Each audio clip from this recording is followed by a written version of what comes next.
Episode 6, Unofficial Research. Welcome to Helen's Journey. Improve your English skills through this exciting story about Helen, an Ethiopian-American girl exploring Ethiopia and trying to find her birth family. Brought to you by the U.S. Embassy to Ethiopia. The U.S. invests in Ethiopians.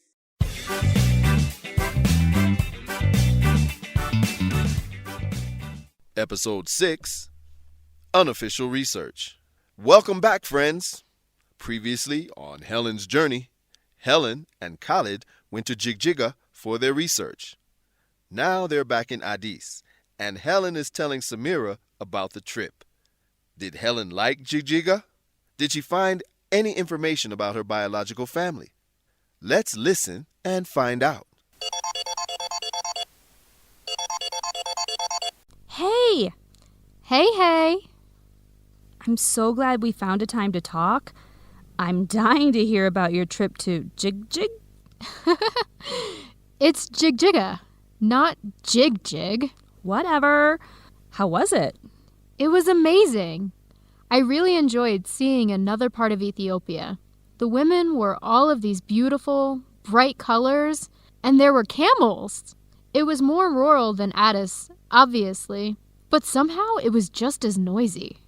I'm so glad you had a good time. How was the research? Both the official university research and the unofficial personal research. The official research was good. Khalid was so helpful. I felt like I got to know him better. He's a sweetheart. Uh-oh. Uh-oh? Helen, you like him. No, I don't. I mean, I like him, but I don't like him in a romantic way. I like him as a colleague and as a friend. Sure. Ugh. You think I am boy crazy, but you are just projecting that on me. I can't even mention a person who is a guy to you, or you will accuse me of having romantic feelings for him. You're right. I'm sorry. I'm just protective of you. I remember your terrible boyfriend from college, so I feel the need to monitor your love life. My college boyfriend wasn't terrible. He was boring. He had no personality, and for some reason, you were obsessed with him. Ugh, I don't want to talk about this with you. Okay, I'm sorry. I will try to be less annoying.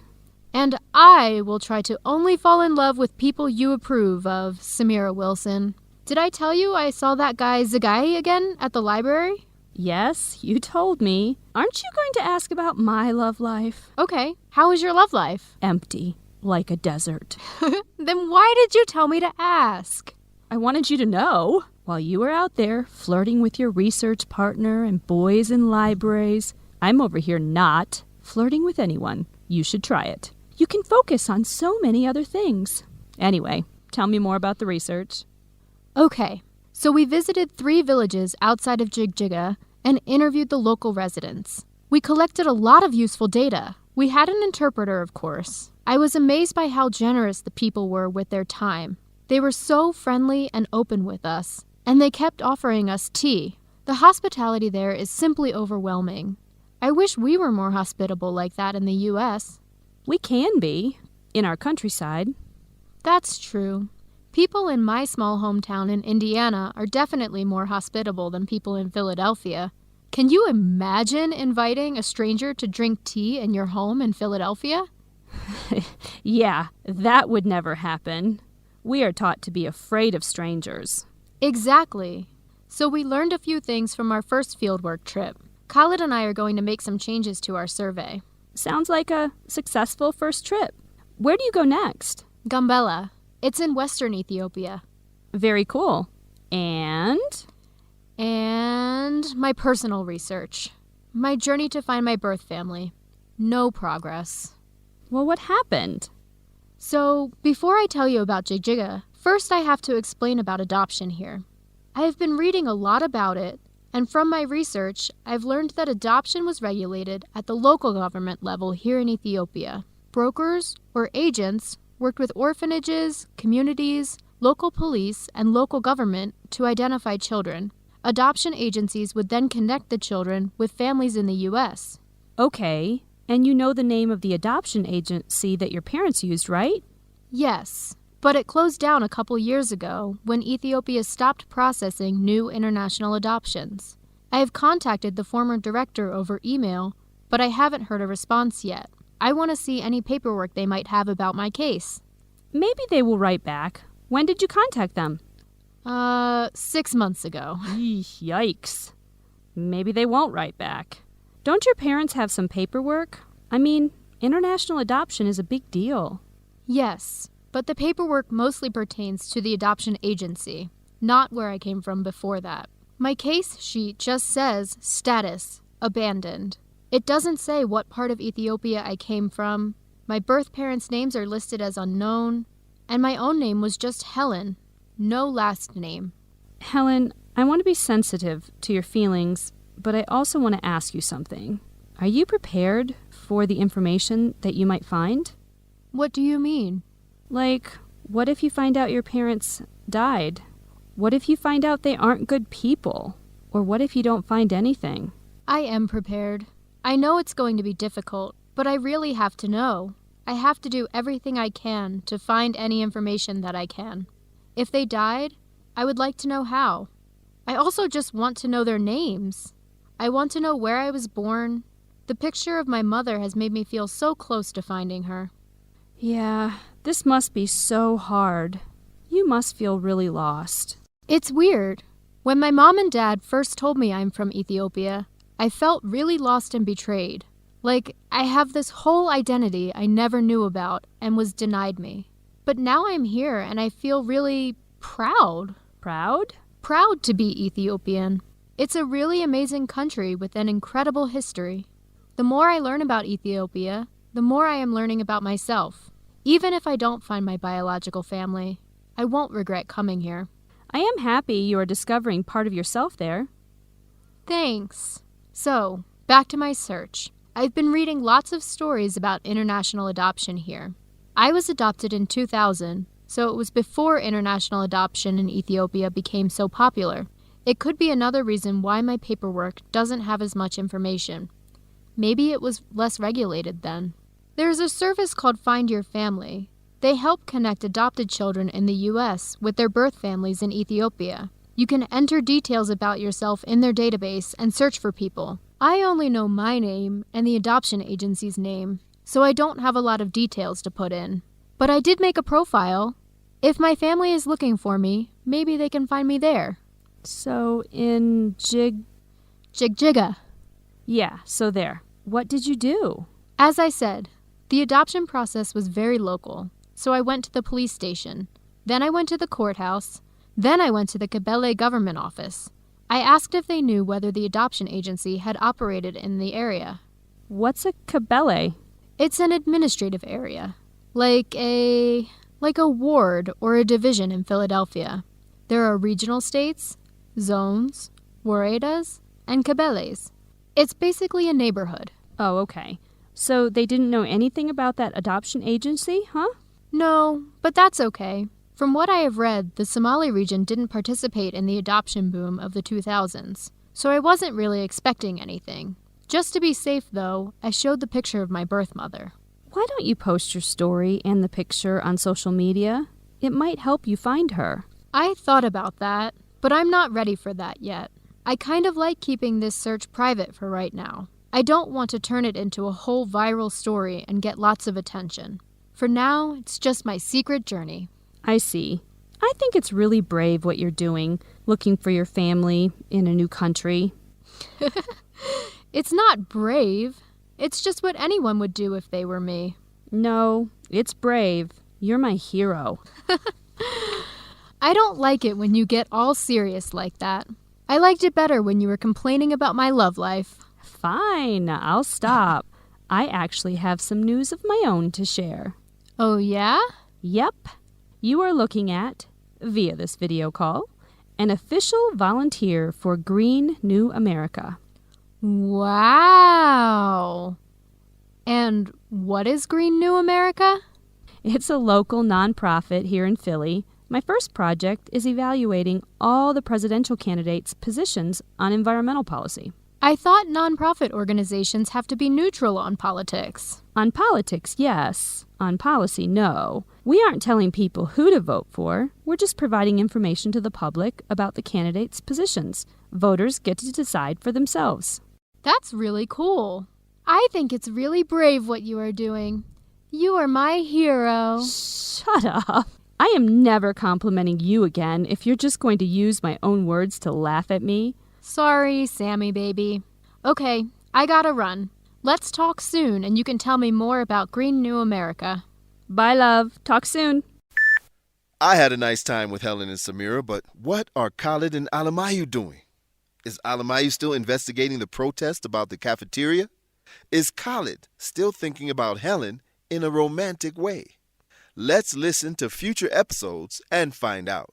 Now for a lesson on the English language. Time for vocabulary. Let's look at some words from the story. Our first vocabulary term is colleague. Helen said, I like him as a colleague and as a friend. colleague is a noun that means a person who works with you, a fellow worker. Helen and Khalid work together, so they are colleagues. Our second vocabulary word is neutral. Helen said, I thought nonprofit organizations have to be neutral on politics. neutral is an adjective that means not supporting one political view over another. Helen is saying that nonprofit organizations should help people and avoid supporting specific politicians. Samira explains that the organization doesn't support politicians, but they support specific policies and ideas. The third vocabulary word is official. Samira said, I'm so glad you had a good time. How was the research? Both the official university research and the unofficial personal research.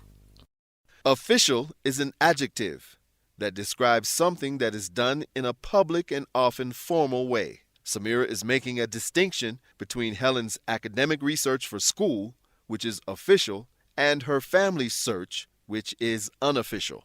Our fourth vocabulary word is sensitive. Samira said, Helen, I want to be sensitive to your feelings, but I also want to ask you something. Are you prepared for the information that you might find? sensitive is an adjective that in this situation means aware of and understanding the feelings of other people. Samira wants to ask a question, but she knows it might upset Helen. She wants Helen to know she realizes it's a difficult situation and it's okay to be upset. Time for expressing yourself in English. Expressing support for someone. Helen and Samira are good friends and they support each other. Let's look at some of the ways friends express support for each other. I am prepared. I know it's going to be difficult, but I have to know. I have to do everything I can to find any information I can. If they died, I want to know how. I just want to know their names. I want to know where I was born. That picture of my mother has made me feel so close to finding her. Yeah, this must be so hard. You must feel really lost. Helen is describing a situation that is difficult for her. Samira supports her by acknowledging that it's hard. Let's look at another example. I really enjoyed seeing another part of Ethiopia. The women wore all these beautiful, bright colors. There were camels. It was more rural, obviously, but somehow it was just as noisy. I'm so glad you had a good time. Helen describes a positive experience, and Samira celebrates with her by saying, I am so glad you had a good time. We support our friends with difficult news and with happy news by responding appropriately. Next time a friend tells you something good or bad happened, support them. Time for grammar. Past simple. Helen tells Samira about her trip to Jigjiga. Okay, so we visited 3 villages outside of Jigjiga and interviewed the local residents. We collected a lot of useful data. We had an interpreter, of course. I was amazed by how generous people were with their time. They were so friendly and open with us and kept offering us tea. The hospitality is simply overwhelming. I wish we were more hospitable like that in the U.S. The trip is finished. It happened in the past, so Helen uses past simple verbs to describe the trip. We visited. We collected. We had. They were. They kept. Past simple verbs are formed by adding ed to the end of regular verbs. Irregular verbs are formed in a variety of ways. Some examples of common irregular past simple verbs are went, did, ate, spoke. What did you do yesterday? Tell someone using past simple verbs. Time for facts on American culture and education. Volunteering in the United States. Samira tells Helen about how she is volunteering for a nonprofit that focuses on the environment. Volunteering means giving your time to support a cause without getting paid. Samira is passionate about the environment and being eco-friendly, so she gives her time to promote these causes. According to the U.S. Bureau of Labor Statistics, 25% of Americans do some kind of volunteer work each year. They volunteer for schools, libraries, community organizations, religious organizations, political causes, museums, parks, and more. What kind of volunteering are you interested in doing?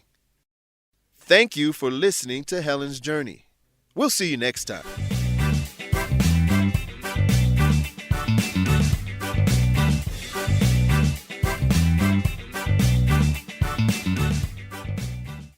The introduction and closing music, Blue Ska, is by Kevin MacLeod, Incompetech.com, licensed under Creative Commons.